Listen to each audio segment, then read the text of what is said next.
ये भेदभाव क्यों है?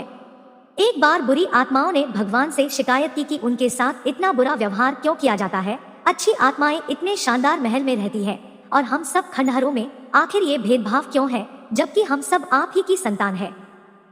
भगवान ने उन्हें समझाया, मैंने तो सभी को एक जैसा ही बनाया, पर तुम ही अपने कर्मों से बुरी आत्माएं बन गई।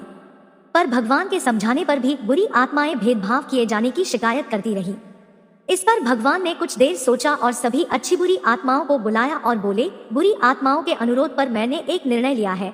आज से तुम लोगों को रहने के लिए मैंने जो भी महल या खंडहर दिए थे वो सब नष्ट हो जाएंगे और अच्छी और बुरी आत्माएं अपने अपने लिए दो अलग अलग शहरों का निर्माण करेंगी। तभी एक आत्मा बोली, लेकिन इस निर्माण के लिए हमें ईंटें कहाँ से मिलेंगी? जब पृथ्वी पर कोई इंसान सच या झूठ बोलेगा तो यहाँ पर उसके बदले में ईंटें तैयार हो जाएंगी। सभी ईंटें मजबूती में एक समान होंगी। अब ये तुम लोगों को तय करना है कि तुम सच बोलने पर बनने वाली ईंटें लोगे या झूठ बोलने पर। भगवान ने उत्तर दिया।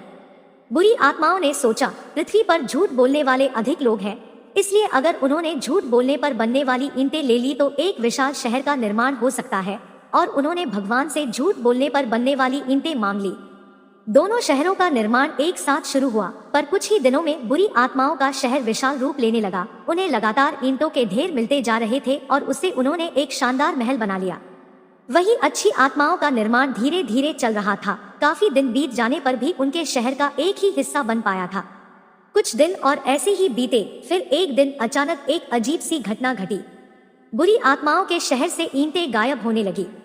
दीवारों से, छतों से, इमारतों की नींवों से, हर जगह से ईंटें गायब होने लगी और देखते देखते उनका शहर खंडहर का रूप लेने लगा।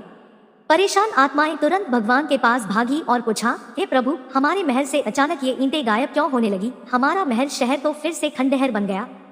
भगवान मुस्कुराए और बोले, ईंटें गायब होने लगी। अच्छा, लगता है जिन लोगों ने झूठ बोला था उनका झूठ पकड़ा गया और इसीलिए उनके झूठ बोलने से बनी ईंटें भी गायब हो गई।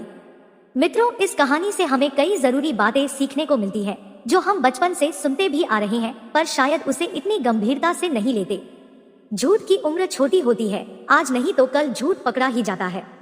झूठ और बेईमानी के रास्ते पर चलकर सफलता पाना आसान लगता है, पर अंत में वो हमें असफल ही बनाता है। वही सच्चाई से चलने वाले धीरे धीरे आगे बढ़ते हैं, पर उनकी सफलता स्थायी होती है। अतः हमें हमेशा सच्चाई की बुनियाद पर अपनी सफलता की इमारत खड़ी करनी चाहिए। झूठ और बेईमानी की बुनियाद पर तो बस खंडहर ही बनाए जा सकते हैं।